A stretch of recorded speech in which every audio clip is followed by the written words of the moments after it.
So thank you all so much for coming and talking to us about these incredible films that we saw today. If possible, I'd like to first start with Judith, mostly because her work focused predominantly on the kind of earliest origins of the feminist programs, which was at Fresno. And so, Judith, could you talk a little bit, just kind of how you came to make this documentary and what it was like in that experience in 1971? Well, it was very coincidental. In the spring of 1970, I had just gotten a bachelor's. I got a part-time job reading women's liberation literature for a professor who wanted to do an anthology. A lot of anthologies were coming out then. And among them, I read an essay Judy had written. And I was thinking I wanted to do a documentary. I wanted to go back and go to graduate school and do a documentary. And she was a Southern California person. I knew people who knew her. So it was pretty easy to connect with her.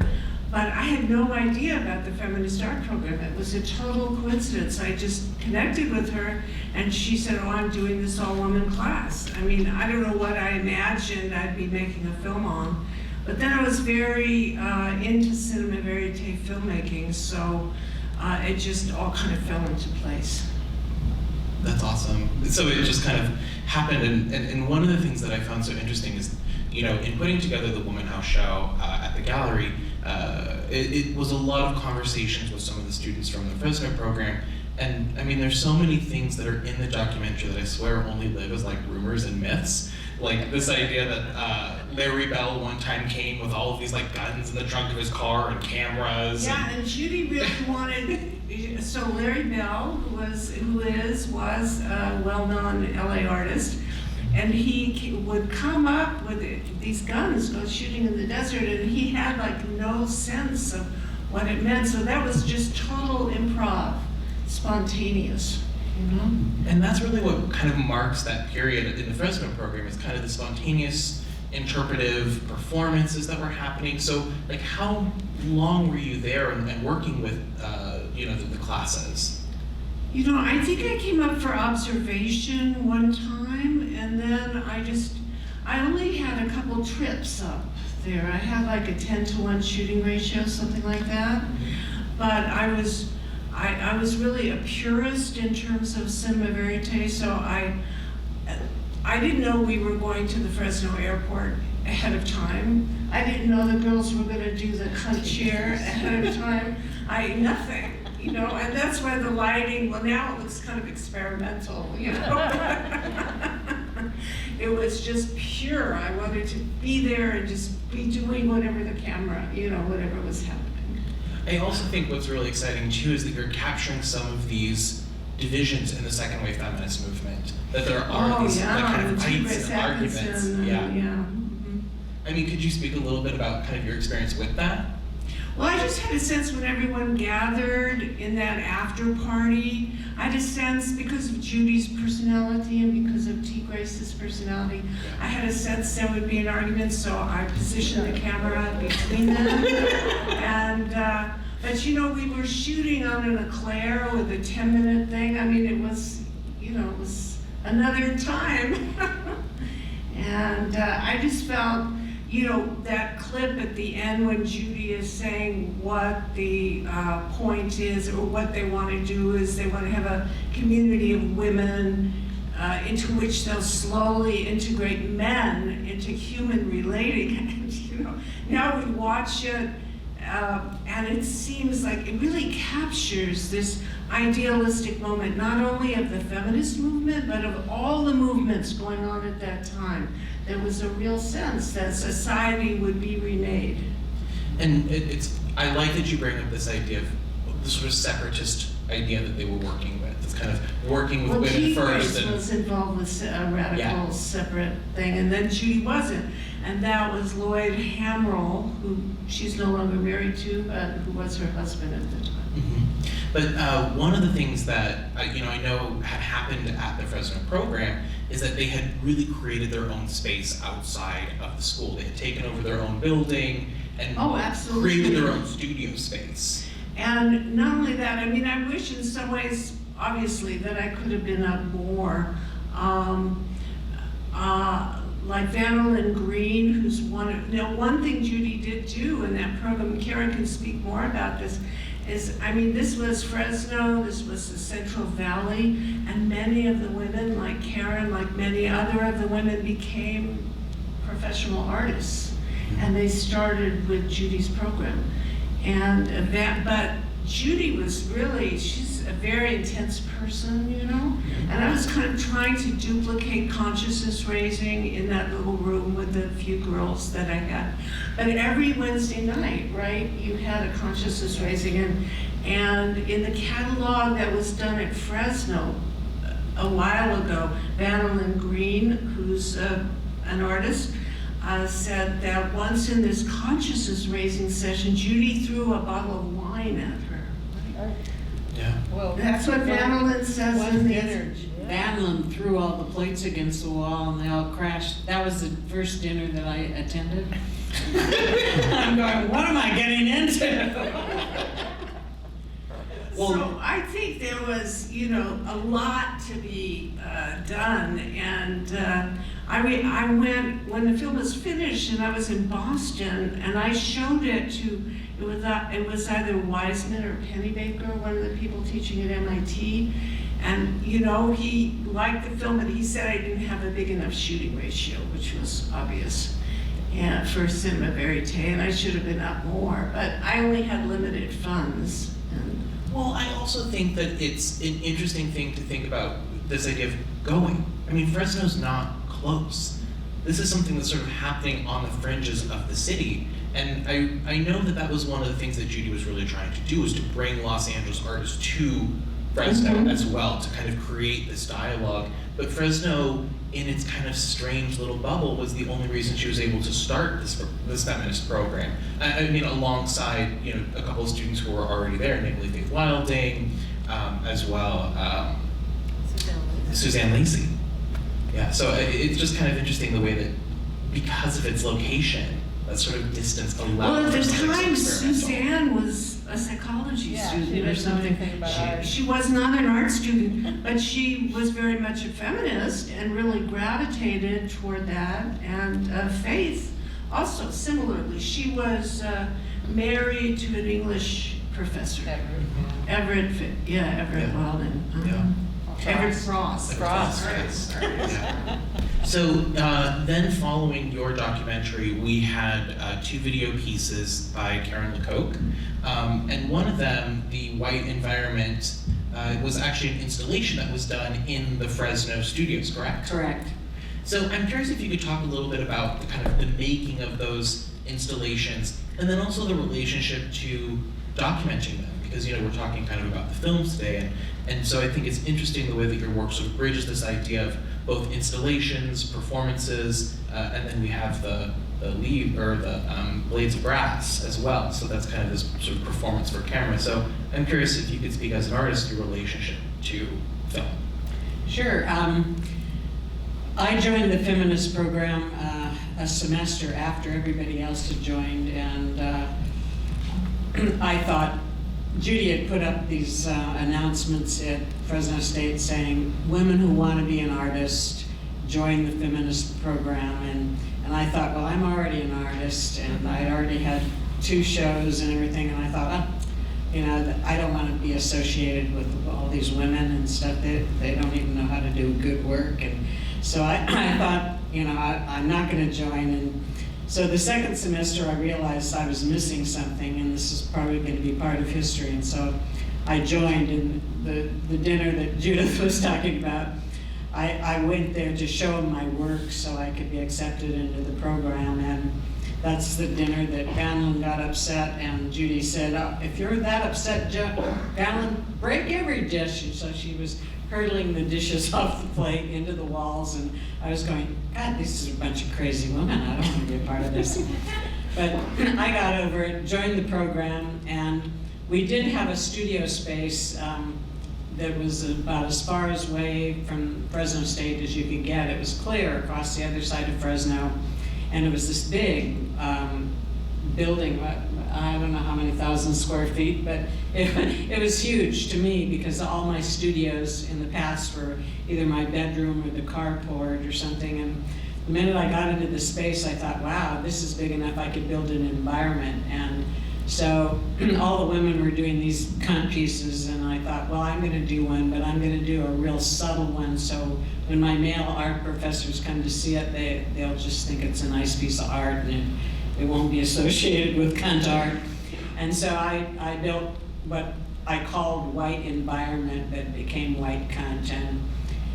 And actually, you were tied into this. Remember the discs? I remember seeing the room, definitely. Well, you drove me around El Monte so I could get the discs. I flew down to Los Angeles for the first time, and I ordered these white discs from some manufacturing company that happened to be in El Monte, and I stayed with Judith, and she was driving me around, and we went by the American Nazi Party headquarters. Do you remember that? Oh, it was horrible, this white building with all these swastikas all over it. I was horrified with the razor wire, and anyway, that's where the white discs came for the ceiling. And the 4-inch thick foam, I wanted you to be able to push into the room like you were entering my body. And so that's why I had Dory Atlantis push through the entrance so you could actually see it was this expanding, contracting thing that you could push in, and you were in the soft, watery movement environment, and you could lay on the floor and look up at the discs. And so that was my subtle cunt, and the male art professors liked it. They thought it was a great piece, and I thought, try, cross that bullet, but or dodge that bullet. But it was really wonderful to have this huge space that I could actually build an environment in and get my feelings out that way. The Women in the Wind thing was just something I thought of. I thought, I want to get together all these women and have them just be naked and moving back and forth like they're blades of grass in the wind. And I actually found 15 women to volunteer to be naked and be filmed. And they said the experience was really mesmerizing for them, and they almost got kind of hypnotized. When you watch it, you kind of get hypnotized. And let's see, what else did you want me to address? Well, also the relationship to, I guess, the filming of these installations and these kind of performances. Like, did you conceive of the Women in the Wind as a performance, or did you think of it as for the camera? Oh, I thought for the camera. I think Judith was the inspiration. I thought, oh, women can be filmmakers, okay? I want to be a filmmaker, and I want to do this piece, but I just didn't want to do it as a performance because it would have been lost. And it actually was lost. I haven't seen this film for 51 years or something. I filmed it on Super 8, and then I just put it in my archives or whatever, which was my closet. And then a couple of years ago when I was teaching at UC Merced, I thought, well, we should show these films, and so I had to transfer to a disc, but now the disc is now history, and now somebody put it, so they sent it to me, and I have it in my phone, but I have no idea how it got there. Don't worry, we got It's you. there, it's magic. But it was forgotten. I mean, I think you people were the first person to see it in 51 years. It was forgotten. So this is actually pretty similar to Shawnee Woolman's dressing video. So that was a piece that she had made in 1973 during CalArts, and she actually had it transferred from 16mm specifically for the Womanhouse show. It hadn't ever been shown since it was made. So Yeah, it was kind I'm of sorry I missed that. I went to the wrong address. I'll send you the link. So maybe Cheri, I mean, you can speak a little bit about, working as a filmmaker in the wake and following kind of this early generation of feminist artists. So, kind of how did this early, work kind of influence you, and how did you come out of that trajectory? Well, I was in art school in Minneapolis in the early 70s, and I was exposed to the Sony Portapak, and so I was doing video work then. And in the summer of '74, I went to Scotland and met Sally Potter and Jackie Lansley and was exposed to performance art for the first time.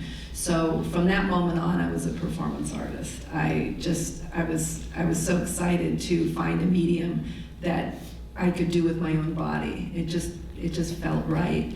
And but then when I came to the Women's Building, and you know, meanwhile, no support at school. Literally, my professors had never even heard of performance art.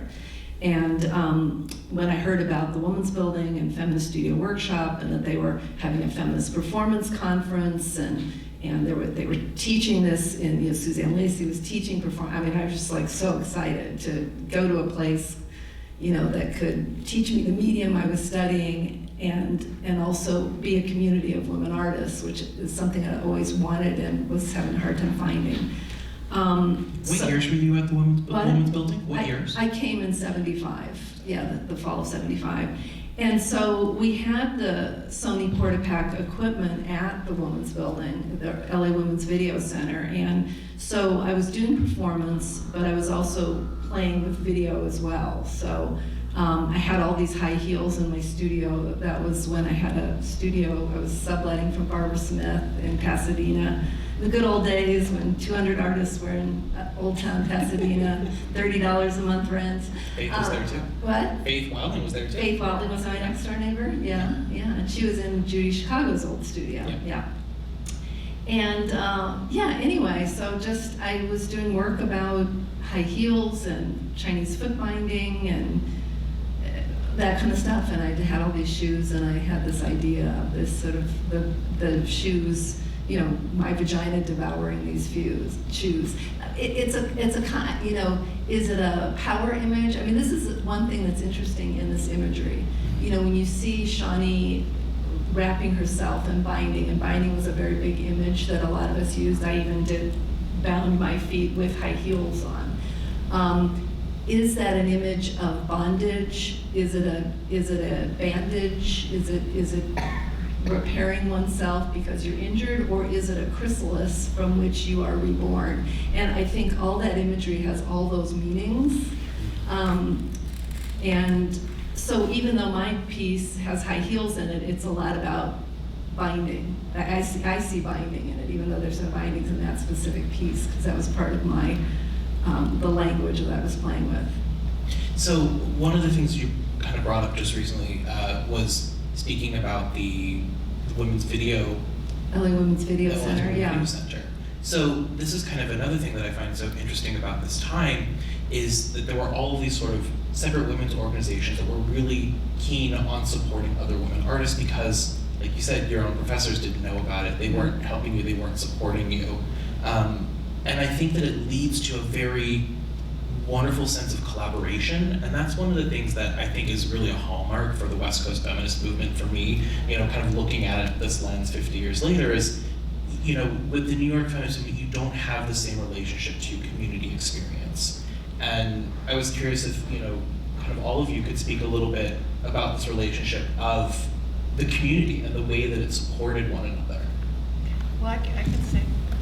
I just want to say, though, my advisor at UCLA, perhaps some people have heard of him, Ed Brokaw, and he was really unique, and I was so lucky. He was incredibly supportive, you know. When I showed the film at UCLA, I mean, there was just gasped silence, you know, as you can imagine.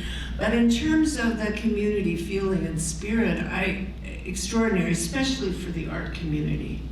But Johanna may have been there. I remember there was a kind of community meeting of all these young women artists, and we formed art kind of focused consciousness raising groups. This was around 73 or 74. I don't know, it was maybe when Judy had just finished Womanhouse or something. Oh. And I was in a consciousness raising group with Miriam Shapiro and Sheila Bradfield and all these different people. But there was a lot of support in the art community. I mean, a lot less so in the film community. But not much in the film community. Yeah, I think Johanna can speak on that. Well, in the documentary community, there's always, in the documentary community, there's always somebody who wants to make something. But I remember you and I and Penny Spheris Yeah. would sit around and talk about Yeah. making a film company or something. And that. Well, we did. We should have done that. Yeah. Well, what do you want to do? Well, do you want to speak a little bit about how you came to making the documentary? Well, it was 50 years ago. Yeah. Let's see. I think I was walking and talking. Actually, it just, somebody told me about it, somebody asked me to do it, and I did it. And it was like that, it happened like that. Immediacy. And I was very lucky in those days because my husband, who I think I was still married to, I can't remember now, was a great, great cameraman. Baird Bryant, he's well known. Came from New York, made a lot of beautiful docs. Anyway, so how could I say no? You know, if I had a cameraman. And so we made it. We just flew out there and did it in just a matter of days. Judy was, I don't know, Judy's much pickier now. She was always picky. She was always picky. All right, that's true. But she said yes. That's the thing I'm trying to say. She said yes, and it was like, wow. I don't know where we got the money. I have no idea. But he was the cameraman. He already had the camera. He already knew how to do everything. He was the most expensive person to have. So it was easy to get help. And I did some sound. I don't know if you have a sound credit in it? Judith helped us out. Yeah, I helped. Yes, you did do I sound. did not do a very good job for you. Oh, it was fine. It was good. It was sounded good. Look, that's how we did it. That's how we all did it. Yeah. And what else? What do you want to know? I mean, I want to know a lot of things. Okay. Like, I mean, I could probably sit here for about 4.5 hours more and continue to just like pick everyone's brain. Is this the second time you've seen her? This is probably the 37th time I've seen it. Really? Well, because we have it in the show at Yeah. the gallery, so Yeah. I mean, I just kind of go back there and I sit and watch it when I don't want to write an email. Oh. Don't tell my boss. Oh yeah, I would actually love for Cheri to talk about Yeah, I wanted to talk about community, because as I was watching this program, and also I love the way the program was put together. I love the way it opened with the Cock and Cunt play, and I love the way you shot that in your film. And then it kind of ended with the Cock and Cunt play, so it was just a very nice little arc Thank you. there. Good job. But as I was watching this, I was just, again reflecting on what it used to be like, and it was very raw. And for us as women, and I think more so, I mean, things were a little better maybe, but in 75 for me, but not that much. Our experience was not public. I mean, all these things that we were dealing with were not part of culture. Our lives were invisible. The only images of women were these stereotypical Aussie, Harriet kind of images. And so we didn't have role models, we didn't have any language to talk about violence.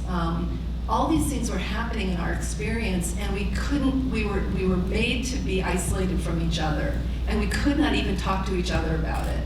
And so when Karen was talking about first her reluctance to join the program, like, all these women, there was that going on too. We were very judgmental of each other. And it was risky to be with other women because that was not how you were going to be successful. So if you were going to be successful in the art world, you needed to be one of the boys. You needed to be sleeping with the boys, or you need to be one of the boys, or both. Or both. And and so community was what made that difference. We could not have been as bold and as out there as we were without community, because you had your sisters behind you saying, you go girl, you can do it. It's sure you're scared as can be, but we're behind you. And when you were talking about Judy having this vision of this new generation, this new kind of social relationships between men and women, I think a big part of our dream is realized. We're sitting here with you, you're interviewing us, you curated this show. You know, I mean, Nick Lieberman, my student, who's now my collaborator, you know, I mean, I'm always profoundly moved by how men have changed because of the way the risks we took. It was gutsy, to say the least. I mean, and that's kind of also why I started the Q&A by saying thank you for going on this journey with us, because there are really complicated images that we're seeing here. You know, if we're thinking about the relationship to violence and abuse that's throughout Shani Wollerman's work, or if we're thinking about Karen and this idea of the performance piece that she did for Womanhouse Leia's Room, this idea of losing one's social currency as one ages. I mean, we're going through very difficult themes here. Actually, I would love to hear, Karen, if you would speak a little bit more about kind of your work through Womanhouse and the installations that you did there. Oh, okay. Collaboration was really new to me. I always had to create something and stand back and go, I created this by myself and it's mine. And so when Womanhouse started, I deliberately chose to work with another woman, and that was Nancy Yodelman. And I really liked Nancy, and I liked her work, and we were both into antique clothing and stuff. We used to go to swap meets together. And we decided to do, from Colette's Cheri, Leia's room, her bedroom, and she was this aging courtesan in the turn of the century, and she was losing everything because she was losing her beauty. She was getting old. I think she was like 43 or something like that. But she was losing her young lover. She was losing her currency, her way to make a living. She was losing everything because she was getting old. And so Nancy and I went into downtown on Melrose Avenue, and we went to all these antique dealers, and we asked them to loan us stuff. And most of them looked at us like we were crazy because we were these young, hippie-looking construction workers. But two of them were really good to us, and they loaned us some really beautiful pieces. You could tell from the films. We got a canopy bed and a dresser and a beautiful chandelier. And halfway through, we were wallpapering and painting and stuff, and I thought, well, the room should have an occupant, and it should be Leia herself. And so I decided to do a performance piece of losing my beauty because I was getting old, and I was 21 at the time. I've since had the opportunity to once do it at 59, and just last month I had the opportunity to do it at 72. So I could do it much better. Once I told Judy I was going to do it when I was 59, she goes, well, I'm glad you get a chance to do it again now that you've grown into the piece. So I thought, yeah, that's a good way of looking at my wrinkles. So working collaboratively for me was wonderful because I had another woman there and we could do it. And just doing the whole Womanhouse experience, I took part in the dining room and made the vinyl chandelier and the wine glasses and the mural that they kind of in the movie with, I painted with Faith Wilding and Miriam Shapiro, and that was a wonderful experience, just painting beside two great women. And at the end of the mural, we decided it needed a signature, but it didn't need 3 signatures. We were doing a takeoff of an Anna Peel still life, and so we decided it would be the first 2 letters of our name, and it would be Nikafa, and it was this exotic Oriental woman painter that painted the mural. I love that. So, Johanna, I actually have a question for you in this relationship to how the women were collaborating. How did you feel in making the documentary as you were kind of going through and recording the installations? Like, did you conceive of the house as sort of one single kind of space, or did you think of them as individual installations? Oh, that's a great way to put it. I did conceive of the house as one single space on the one hand, because of it being a film that would have everything in it, which you can't do by walking through it. So it was my one single space. And therefore, I wanted to get my audience into it immediately, because I felt like, well, all documentaries feel like they want to be totally connected to the subject, and the subject it comes out and becomes the film, you know. So you have that feeling, and the cameraman, who was so good, I was able to get a lot, I was able to get anything I wanted and make it beautiful. And of course the house was beautiful, so the film easily drew that beauty out, and they were beautiful. They were, you know, bright and committed, completely committed. There was nothing that you couldn't like slap them around. There was nothing there. They were there. And so it was a great experience. And how did you also decide to incorporate both, you know, kind of this consciousness raising session, this close experience working with the artist, but then also alongside just kind of the viewers of the space? Oh, you mean how it was shot? Well, how did you decide to, you know, incorporate the visitor experience the as well? visitors, yeah. Well, that's what documentaries do. You know, we want to know what everybody thinks. We want to involve everybody. So I'm trying to get to like, how did...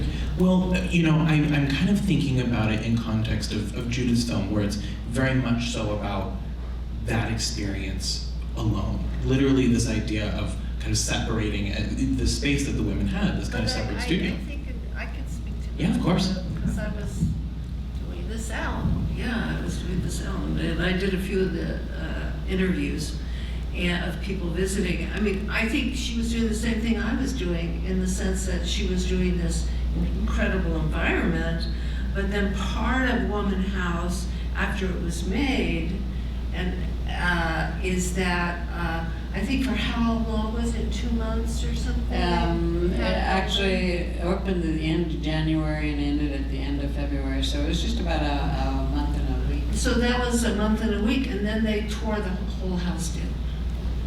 It was scheduled to be torn down.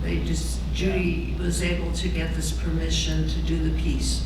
So, I mean, I think it was the same as what I did in that regard. It documented the house, but it documented people then visiting the house. The reactions, that was great. Yeah. And then, you know, I don't want to drag this on too long, and I can allow you guys to have some questions too. But, you know, one of the things that really strikes me, and, you know, again, I've said it 1,000 times already today, but, you know, I'm so thankful for the Womanhouse documentary, because so much of this work has been lost. And that was one of the things that was really a difficult experience in putting together the Womanhouse show at the gallery, is that, you know, a lot of the work was ephemeral, a lot of it was performative, a lot of it was literally on the walls of the house that was torn down. So very little from that time actually exists. So it's really only through kind of this documentation that was being done that we have any of this remaining. And actually, I'd like to ask Cheri, you know, since you are so involved with video and performance, like if you can also speak to kind of using that medium to carry through time. Well, I'm making a feature documentary right now called Acting Like Women, which Thank you. is about feminist performance art in 1970s and 80s Los Angeles. And in our initial research phase, we thought, oh, goody goody, we're gonna find all these gems, you know, we're gonna find all this cool footage of all these early performances, and that was kind of one of the big shocker, is there was next to nothing out there. And we did we did tend to photograph our works. So there's a lot of, and of course, I have the full confidence that people will think they're seeing video documentation by the time we're done with it, because we'll bring that alive. But yeah, I mean, and for me, coming from video, I actually deliberately did not videotape any of my performances because I saw video as an art medium and performance as an art medium. And performance was very much about the experience of being there. It was very much an ephemeral experience, and we did want to document it, but we didn't want to recreate it or have somebody watch it later. You know, it just felt like it just wouldn't probably look good, you know, because without that kind of energy and the tension of the audience, it just would be weird. So in some ways, we shot ourselves in the foot in terms of history. But fortunately, there's still people like me and who have the passion to tell the story. And there are many people still alive, although many of the voices that I wish I could interview, from Rachel Rosenthal to Mike Kelly, are gone. And you know, and it just feels like every other day somebody else is passing away. So yeah, it's a fragile history. Thank you for your interest. Thank you to the gallery for your interest in even preserving things for this show. That's just so wonderful. But yeah, it's a challenge, but I'm excited to rise to the challenge. Thank you for taking that challenge on. And on that note, does anyone in the audience have questions for any of our panelists before we wrap up for today? No? All right. Thank you guys so much. Thank you.